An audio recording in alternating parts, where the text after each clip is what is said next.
শুরু করছি একটা নতুন ভিডিও। ভাইজ্যাকের দ্বিতীয় দিনে আমরা কোথায় কোথায় গিয়েছিলাম, আর প্রথমেই তুলে ধরলাম আমাদের বেশ কিছু ছবি।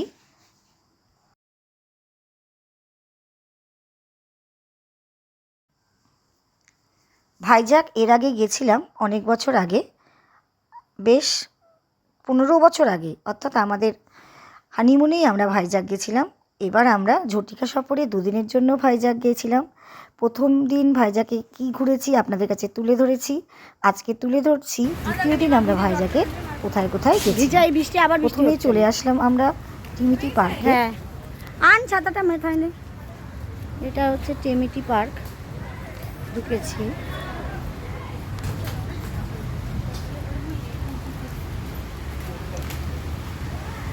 সকালবেলা ভিড় বেশি ছিল না এবং আমরা এই টিমিটি পার্ক দিয়ে আমাদের আজকের গন্তব্যগুলো ঘুরে নেব। যেহেতু খুব কম সময় আমরা ভাইজ্যাকে থাকবো, তাই আজকে অনেকগুলো জায়গা আমাদের কভার করতে হবে, তাই হাতে আমাদের সময় কম।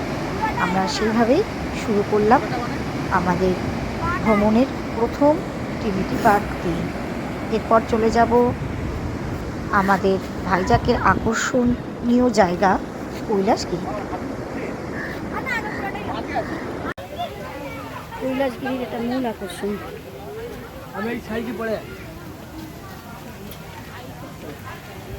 आधा घंटा से कब गए सर फोटो सर ना 50 रुपीज सर, अभी निकल के देना भैया।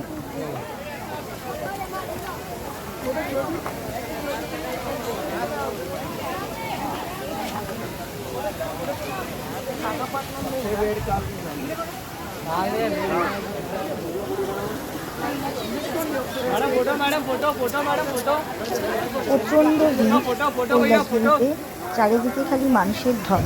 আসলে যেহেতু আমরা ফেস্টিভ্যাল সিজনে গেছিলাম, তাই শুধু টুরিস্ট যে বাঙালি টুরিস্টই এসছে তা না, অন্ধ্রপ্রদেশেরও অনেক লোক ছুটি কাটাতে এসছে কৈলাসগিরিতে, তাই চারিদিকে প্রচুর লোকের ভিড়।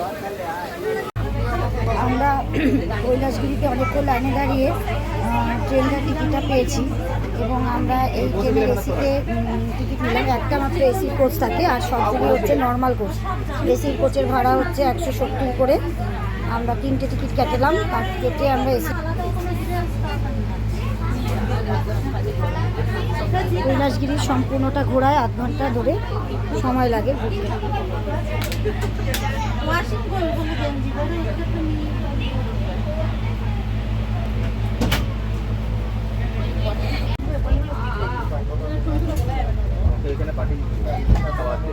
আগে যখন কৈলাসগিরিতে এসেছিলাম তখন আরও বেশি ভালো লেগেছিল, এখন একটু ভিড়ভাট্টা বেশি লাগলো। মানে ভালো লাগাটা প্রথমবারই মনে হয় বেশি ভালো লাগে, পরে যখন সেই জায়গাটা দেখা হয় তখন যেন মনে হয় কি জানি কম আছে। হয়তো 2বার যারা একটা জায়গায় যায় তারাই সেটা বুঝতে পারবে। আমার তো মনে হলো প্রথমবার দর্শনই আমার বেশি ভালো লেগেছে। যাই হোক, এখান থেকে ভাইজ্যাক শহরটা খুব সুন্দর দেখা যায়, সেটা আমরা ট্রেন থেকে দেখছিলাম।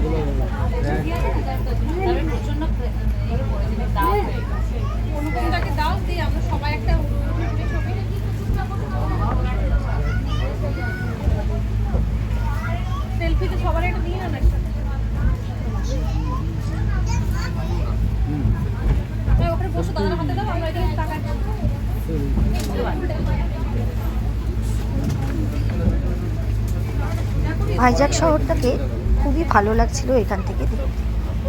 এইভাবে আমরা আমাদের কৈলাসগিরির ট্রেন জার্নি কমপ্লিট করলাম। আরও অনেকগুলি ঘোরার জায়গা ছিল কৈলাসগিরিতে, কত জায়গা ঘুরতে যাওয়া সম্ভব না বলে আর আমরা দেখতে সবাই আসে, সেই বেশি না গিয়ে চলে গেলাম ঋষিকোণা সি বিচে।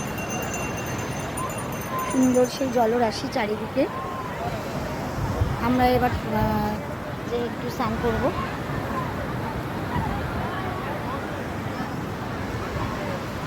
ঋষিকোণা সি বিচ অপূর্ব লাগছে, দারুণ লাগছে, দারুণ যাকে বলে দুর্দান্ত।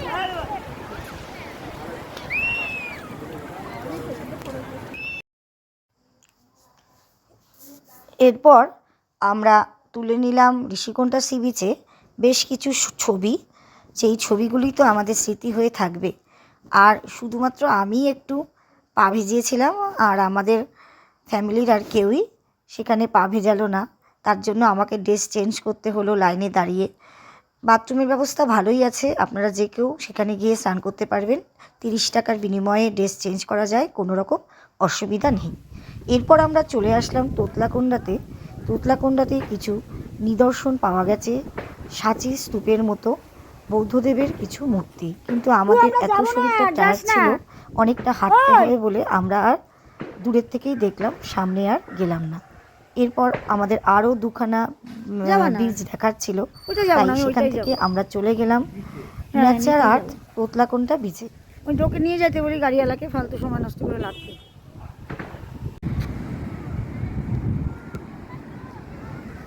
যে ন্যাচারাল আর্ট যাকে বলছে, এরকমভাবেই পাওয়া গেছিলো।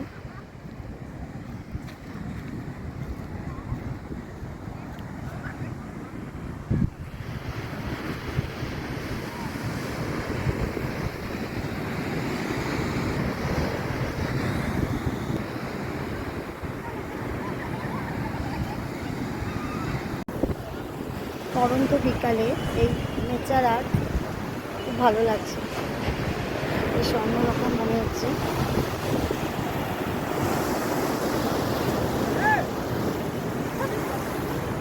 সূর্যটা একটু পরে অস্ত যাবে, সূর্যের আলো আর সাথে এরকম নেচার আর্ট।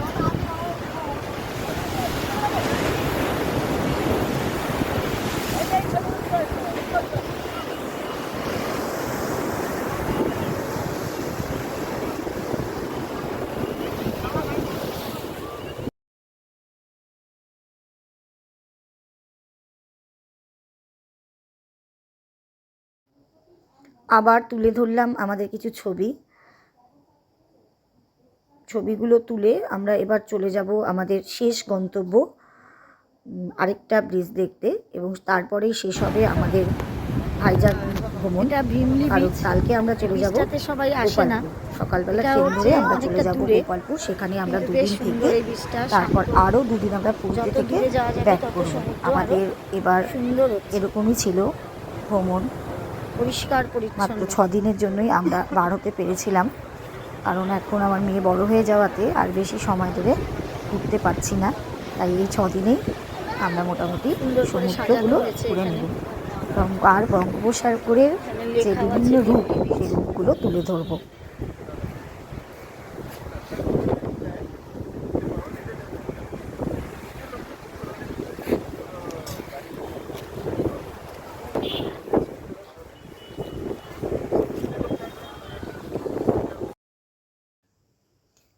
আবার কিছু ছবি তুলে রাখলাম ভিমলি বিচে। ছবি এরপরে এই ভিমলি বিচ দিয়েই শেষ হবে। আমরা এবার যেই রুমটাতে আছি সেই হোটেলটা হচ্ছে বেভিউ গেস্ট হাউস, এবং সেই হোটেলটা একদম রামকৃষ্ণ সি বিচের কাছেই। রামকৃষ্ণ সি বিচের কাছে 3টে প্রপার্টি আছে, বাঙালিরা সেখানে বেশিরভাগ থাকে, কারণ সেখানে বাংলা খাবার পাওয়া যায়। একটা সোনার বাংলা, আরেকটা নিরালা সৈকতে, আরেকটা হচ্ছে বেভিউ গেস্ট হাউস।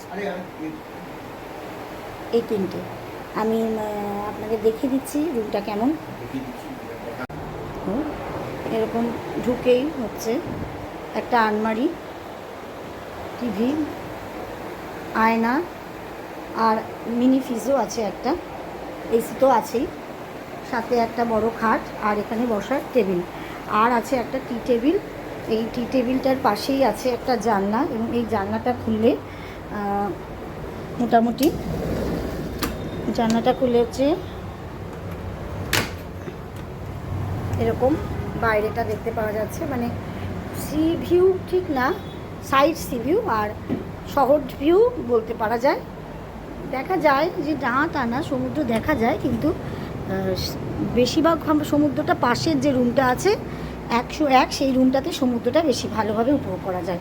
এটা মোটামুটি sea view, side sea view, আর শহরের এই রাস্তাঘাট এগুলোই হচ্ছে এই জানলা দিয়ে দেখা যায়। বড় সড়ো এই রুমটা বেশ সুন্দর। এই হোটেলটাতেই আমরা ছিলাম। হোটেলটার চেহারাটা যদিও খুব একটা ভালো না, কিন্তু ভেতরটা অতটা খারাপ না। আমরা ঠিক এই হোটেলটার এই জায়গাটাতে আমরা ছিলাম, এই হোটেলটাতে, এই সামনের যে কাজ দেখা যাচ্ছে এই হোটেলটাতেই আমরা ছিলাম, বেভিউ গেস্ট হাউস। এখানে আরও দুখানা হোটেল আছে, নিরালা সৈকত আর হচ্ছে সোনার বাংলা গেস্ট হাউস।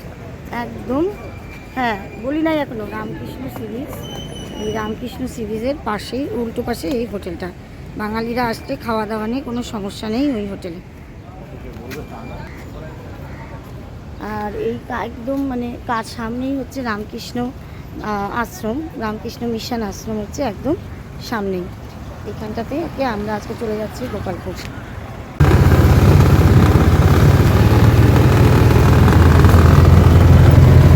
এদিকে রামকৃষ্ণ মিশন,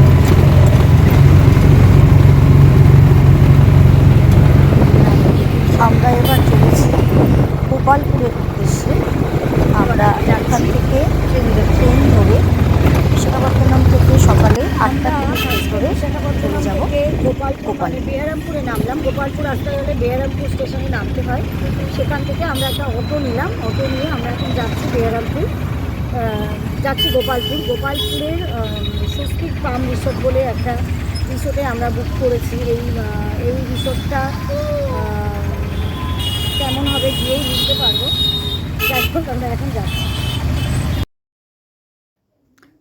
আর আরও কিছু ছবি তুলে ধরলাম এবং এইভাবেই শেষ হয়েছিল আমাদের দুদিনের ভাইজাগ ভ্রমণ।